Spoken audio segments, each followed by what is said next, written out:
កូនតូចអញ្ចឹងយើងងាយស្រួលទេក្នុងការដែលយើងបញ្យល់ប៉ុន្តែយើងត្រូវចំណាយពេលជាមួយគាត់ច្រើនដើម្បីបញ្យល់ឲ្យគាត់យល់ទម្រាំតែគាត់4ឆ្នាំជាងអីទៅ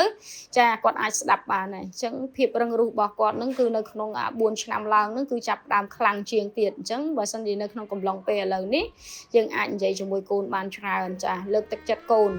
ភាពជាក់ស្ដែងរបស់កុមារគាត់ចាគាត់កាចគាត់រឹងរូស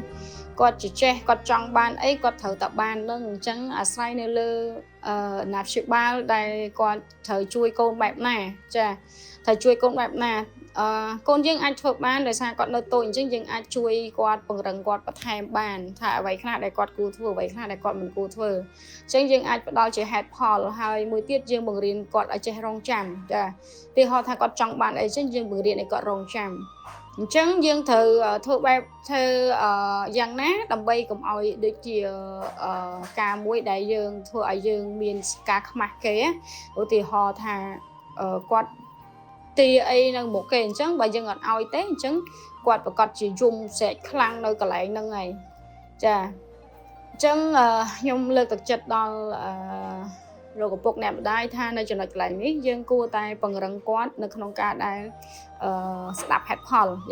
ស្ដាប់ហេតុផលឧទាហរណ៍ថាស្ដាប់ហេតុផលមួយនៅក្នុងការដែលគាត់ឃ្លានគាត់ឃ្លានគាត់ត្រូវគាត់ឃ្លានគាត់ស្រែកគាត់ចង់បានទៅដោះគោគាត់ស្រែកអញ្ចឹងយើងប្រាប់ឲ្យគាត់រៀនរងចាំចាសូមកូនសូមរងចាំបន្តិចចាអញ្ចឹងយើងព្រៀងពជាពេលបន្តិចដើម្បីឲ្យកូនរបស់យើងរៀនអត់ធ្មត់នឹងការរងចាំហើយតកតងនឹងការដែលគាត់ចង់បានរបស់ក្តីយើងធ្វើកន្លែងណាដែលយើងបង្រៀនគាត់មកនៅកន្លែងណាដែលអត់សូវមានមនុស្សជុំច្រើនចាអញ្ចឹងយើងធ្វើនៅកន្លែងដែលសាធារណៈដូចគ្នាប៉ុន្តែมันមានមនុស្សច្រើនណាចង់និយាយថាធ្វើនៅខាងក្រៅប៉ុន្តែมันទាន់មានមនុស្សច្រើនអញ្ចឹងដើម្បីអីដើម្បីយើងពង្រឹងកូនរបស់យើងប្រាប់ថានៅចំណុចកន្លែងហ្នឹងហេតុអីបានយើងរបស់ហ្នឹងហេតុអីបានយើងអត់តាន់ទិញឲ្យគាត់មូលហេតុអីអញ្ចឹងយើងប្រាប់គាត់ដើម្បីឲ្យពង្រឹងឲ្យគាត់ចេះរងចាំចាកាលណាដែលកុមារអាចរងចាំបានបើថាកុមារនោះចេះស្ដាប់ហេតុផលហើយអញ្ចឹងយើងពង្រៀននិយាយជាមួយគាត់រៀងច្រើនបន្តិចចារៀនច្រើនបន្តិចទៅដើម្បីជួយគាត់នឹងឲ្យគាត់រៀនស្ដាប់បានច្រើនហើយមកខាងសាលាព្រោះដោយសារនៅក្នុងសាលាគេមានហេតុផលរបស់គេហើយនឹងគេមាន schedule កាលវិភាគអីត្រឹមត្រូវអញ្ចឹងទៅអ្វីដែលកុមារគាត់ចង់បានអញ្ចឹងគាត់អាចធ្វើបានទេពេលអញ្ចឹងដល់ពេលដល់ទៅដល់ផ្ទះគាត់រៀងរឹងរូសអញ្ចឹងហើយចាអានឹងជាសកម្មភាពមួយដែលគាត់អាចធ្វើបានជាមួយនឹងប៉ាម៉ាក់របស់គាត់ប៉ុន្តែដល់ពេលដែលមកដល់សាលាគឺគាត់អត់អាចធ្វើបានអញ្ចឹងខ្ញុំលើកទឹកចិត្តប៉ាម៉ាក់ថាបើសិនជានៅចំណុចហ្នឹងយើងគួរតែពង្រឹងគាត់ឲ្យបង្រៀនគាត់ឲ្យយល់ពីអ្វីដែលគាត់ត្រូវធ្វើជាពិសេសគឺការដែលស្ដាប់ហេតុផលហ្នឹងហ្មងយើងបញ្យល់គាត់ទាំងកាយវិការកូនខ្លះគាត់ស្ដាប់ភាសាយើងអត់ទាន់បានទាំងអស់ទេតែយើងត្រូវជួយគាត់ក្នុងការដែលប្រើប្រាស់នៅក្នុងការធ្វើកាយវិការអីទៅដើម្បីឲ្យជួយឲ្យការដែលគាត់ស្ដាប់នឹងបានល្អច្រើនណាចាកូនតូចអញ្ចឹងយើងងាយស្រួលទេក្នុងការដែលយើងបញ្យល់ប៉ុន្តែយើងត្រូវ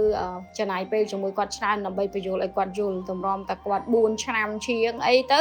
ចាគាត់អាចស្ដាប់បានហើយអញ្ចឹងភាពរឹងរូសរបស់គាត់នឹងគឺនៅក្នុង4ឆ្នាំឡើងនឹងគឺចាប់ផ្ដើមខ្លាំងជាងទៀតអញ្ចឹងបើសិនជានៅក្នុងកំឡុងពេលឥឡូវនេះយើងអាចនិយាយជាមួយកូនបានច្រើនចាលើកទឹកចិត្តកូនហើយបើសិនជាដូចគាត់ធ្វើអីខុសចឹងយើងរៀនមានវិន័យអីដែលដាក់គាត់ប៉ុន្តែមិនវិជាវិន័យមួយដែលធំដែលធ្ងន់ធ្ងរដែលឬវាយឬអីខ្លាំងដែលធ្វើឲ្យគាត់នេះអីមានបញ្ហាអត់ទេចាវិន័យរបស់កុមារជាងកាលអ្វីដែលគាត់ចង់បានយើងនិយាយជាមួយគាត់យើងផ្អាកគាត់5នាទីឬក៏អីអញ្ចឹងទៅចាហ្នឹងហើយជាការបង្រៀនមួយឲ្យគាត់រៀនរងចាំចាហើយបើសិនជាយើងជួយគាត់បានពីនឹងឥឡូវពេលធំបន្តិចទៀតគឺយើងងាយស្រួលហើយពេលគាត់ទៅអីឬក៏ចង់បានអីយើងគ្រាន់តែនិយាយពីហេតុផលនឹងបន្តិចទៅគាត់អាចស្ដាប់បានចាអរគុណ